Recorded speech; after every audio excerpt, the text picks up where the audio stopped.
Kumusta mga kasaliksik? Maraming mga sinaunang nilalang ang minsang gumala sa mundo na hindi pa lubos na kilala ng marami.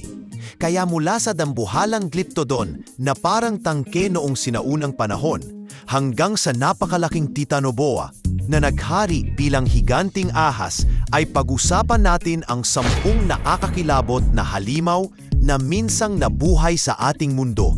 Kaya kung handa ka na, ay simulan na natin. Number 10. Higanting Tattoo Tank. Isipin mong naglalakad ka sa kagubatan noong sinaunang panahon at biglang may bumungad na parang kotse na may matitibay na bakal sa katawan. Ito ang Glyptodon, isang dambuhalang hayop na kahawig ng ating modernong armadillo pero may laki na aabot sa 3 metro at bigat na 2 tonelada. Para itong maliit na kotse na gawa sa buto at kalasag na kayang protektahan laban sa anumang mabangis na hayop. Dahil sa kanyang matibay na shell, hindi basta-basta kayang lapitan ng mga predator ang nilalang na ito. Para siyang tunay na tangke ng kalikasan na walang makakabasag. Pero ang nakakagulat, sa kabila ng kanyang nakakatakot na itsura, ito ay isang simpleng herbivore lamang. Gumugol siya ng araw sa pagmuya ng damo at mga halaman. Tila ba walang pake sa paligid, ngunit huwag kang magkamali dahil ang kanyang buntot na puno ng matitigas na buto ay maaaring gamitin bilang isang sandata na kayang umwasak ng kalaban.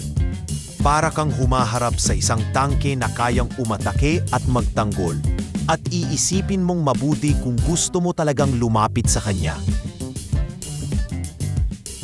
Number 9. Hari ng Dagat.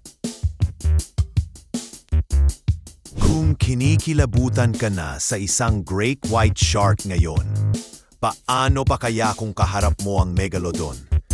Ang halimaw ng karagatan na ito ay may habang 18 meters at mga ngiping halos kasing laki ng kamay ng tao. Ang kanyang panga ay may kakayahang durugin ang kahit anong buto. May lakas na halos 20 tons kada kagat. Sa panahon niya, walang hayop sa dagat ang makakatakas kung siya ang nagpasya na ikaw ang magiging hapunan niya. Para siyang anino na biglang lilitaw sa kailaliman at mawawala ka na lang sa isang kagat. Sabi ng mga eksperto, kayang lumulok ng isang maliit na otse ang bibig ng megalodon, kasama pa ang driver nito. Sa isipin pa lang, siguradong tatayo ang balahibo mo. Ang kanyang presensya sa karagatan ay sapat para magdala ng takot at katahimikan sa lahat ng nilalang doon. Kung ang modernong pating ay nagdudulot na ng kaba, ang megalodon naman ay parang bangumot na buhay, isang tunay na hari ng dagat na nagpaalala na minsan, ang karagatan ay pag-aari ng isang napakalaking nilalang. Number 8. Haring Rhino Titan. Bago pa man umiral ang mga elepante at rhino na nakikita natin ngayon, mayroong Paraceratherium, isang dambuhalang hayop na kayang tapatan ang bigat ng 4 na African elephants na magkakapatong. Isipin mong may leeg itong mahaba na parang girafa, katawan na kasing tindi ng isang truck, at bigat na halos imposibleng igupo ng kahit anong mabangis na hayop. Sa taas na higit 6 na metro, nakararating siya sa pinakamataas na dahon ng puno, na tila ba siya lamang ang may karapatang kumain doon. Para kang tumitingala sa isang higanting nilalang na naglalaad na parang hari ng savana. Sa kabila ng kanyang laki, hindi siya nabuhay bilang mabangis na halimaw, kundi isang mapayapang herbivore. Ngunit ang problema, dumating ang panahon ng malalaking pagbabago sa klima. Ang mga luntiang kagubatan na dati niyang pinupuntahan ay unti-unting naglaho, napalitan ng tuyot na mga damuhan. Wala siyang kakayahang sumabay sa pagbabagong ito, kaya tuluyan siyang nawala sa mundo.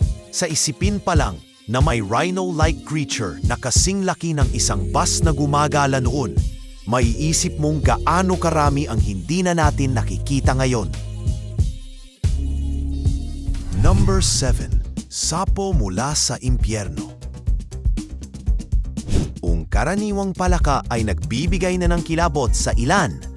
Paano kung may isang dambuhalang bersyon na may kakayahang lumamon ng maliliit na dinosaur? Ito ang Belzebuffo o mas kilala bilang Devil Frog.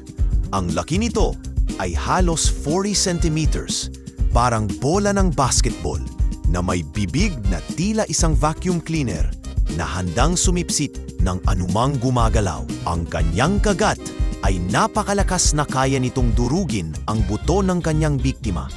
Bagay na halos imposibleng isipin mula sa isang palaka, isang predator na nagkukubli sa putikan at damuhan.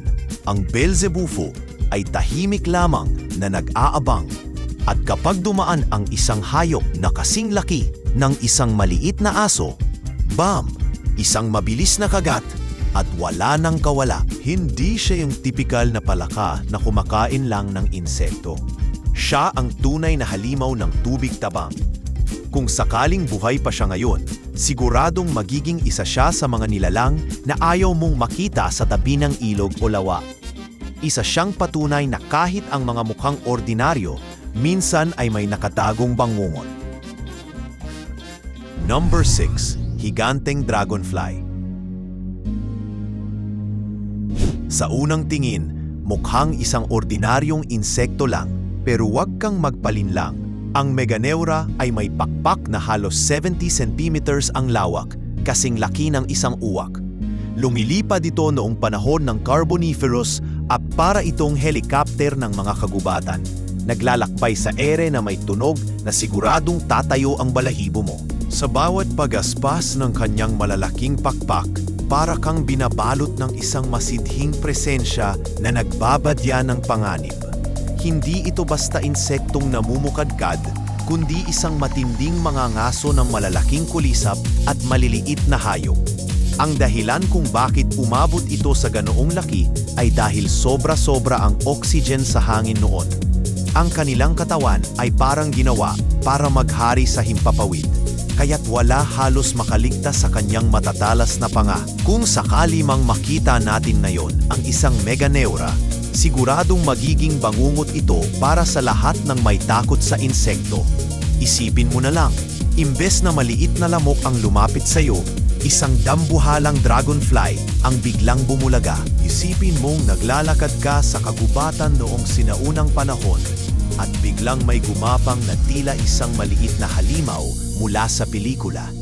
Sa isang kurot lang ng kanyang malalakas na sipit, kaya nitong duhugin ang anumang maliit na hayop na kanyang mahuli.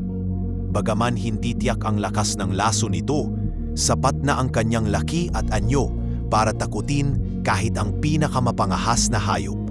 Isa siyang tunay na nilalang na bumabalot ng takot sa paligid, lalo na sa panahong halos lahat ng insekto ay mas malalaki kaysa ngayon.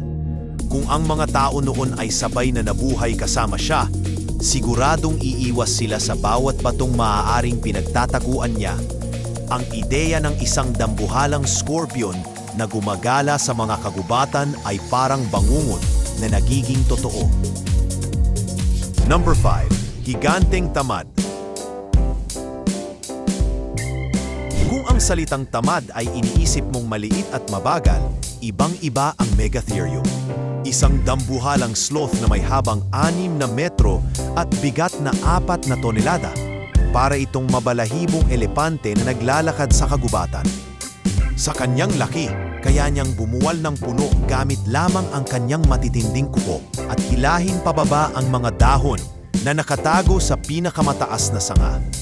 Sa kabila ng kanyang kabagalan, wala halos predator na nangahas lapitan siya dahil parang isang gumagalang tangke ang kanyang dating. Ang Megatherium ay puro halaman ang kinakain, pero ang presensya nito ay tila isang hari ng kagubatan. Dahil sa kanyang bigat at lakas, halos wala siyang kinatatakutan sa paligid. Subalit kahit ganun, naging biktima rin siya ng pagbabago sa klima at posibleng pangangaso ng tao hanggang sa tuluyan siyang maglaho. Isipin mong may mabalahibong dambuhala na naglalakad sa tabi mo, kasing laki ng isang bus, siguradong hindi ka makakakilos ng normal. Isa itong nilalang na nagpakita kung paano kahit ang pinakatamad ay maaaring maging nakakatindig balahibo sa laki. Number 4. Higanting alakdan. Kung kinikilabutan ka na sa mga karaniwang scorpion, paano pa kaya kung halos kasing laki ito ng isang pusa? Ang Pulmonoscorpius ay isang dambuhalang scorpion na umaabot sa 70 centimeters ang haba at may matitinding pangil at buntot na may makamandag na turok. Ngunit sa kabila ng nakakapangilabot na itsura, isang herbivore lamang ang Arthropleura. Kumakain ito ng mga nabubulok na kahoy, dahon at iba pang halaman. Wala siyang matatalim na pangil para umatake, pero sapat na ang kanyang presensya para magdulot ng takot sa lahat ng makakakita. Ang dahilan ng kanyang paglaki ay ang sobrang dami ng oxygen sa mundo noon na nagbigay daan sa mga insektong lumaki ng husto. Kung sakaling mabuhay siyang muli ngayon, siguradong hindi kakayanin ng marami ang ideya ng isang dambuhalang millipede na gumagala sa mga kagubatan. Number 3. Halimaw na buwaya. Kung ang mga crocodile ngayon ay nakakatakot na, isipin mong doblehin pa ang laki at idagdag ang 8 toneladang bigat. Ganoon katindi ang Sarcosuchus, isang nilalang mula sa Cretaceous period na may habang 12 metros at bibig na puno ng mahahabang ngipin. Sa laki pa lang ng kanyang panga, kaya nitong lamuning hindi lamang isda, kundi pati mga dinosaur na nagkamaling lumapit sa tubig. Para siyang isang bangungot na nakatago sa ilog, handang umatake sa sinumang hindi nag-iingat. Ang nakakatindig balahibo pa, may kakaibang bukol siya sa kanyang ilong na pinaniniwala ang nakatutulong sa paggawa ng tunog o pang-amoy ng mga biktima. Habang ang ibang hayop ay tahimik na naglalakad sa dalampasigan, siya naman ay nagkukubli, nakahanda para sa isang biglaang pag-atake. Sa isang mabilis na kagat, walang makakaligtas mula sa kanyang makapangyarihang panga. Ang Sarcosuchus ay hindi lamang buwaya, isa siyang tunay na halimaw na gumimbal sa buong sinaunang mundo ng mga ilog at lawa. Number 2. Millipede tank. Isang nilalang na parang galing sa bangungot ang Arthropleura, ang dambuhalang millipede na may habang 2 metro at kalahati. Kung ang karaniwang centipede sa hardin ay sapat na para magdala ng kilabot, paano pa kaya kung ang makikita mo ay isang dambuhalang bersyon na halos kasing haba ng isang kotse? Ang katawan nito ay may mga segmentong matitibay at mistulang nakabalot sa makapal na armor na parang nilikhang maglakad bilang isang buhay na tangke. Sa bawat kilos nito, siguradong mauuga ang lupa sa bigat at haba ng katawan niya. Walang duda, isa ito sa mga nilalang na nagpapakita kung gaano ka-wild ang nakaraan ng ating mundo. Number 1. Higanting ahas. Kung takot ka na sa ordinaryong python o anaconda, isipin mong may isang ahas na may habang 13 meters at bigat na higit 1 tonelada. Ito ang Titanoboa, ang pinakamalaking ahas na naitala sa kasaysayan. Para itong isang gumagapang na boss na kayang lumamon ng buo sa mga sinaunang hayop gaya ng mga krokodil at higanting pagong. Hindi ito nangangailangan ng lason. Ang lakas ng kanyang pagbabalot at pagbiga sa katawan ng biktima ay sapat na para durugin ang mga buto at kitilin ang buhay sa ilang sandali lamang.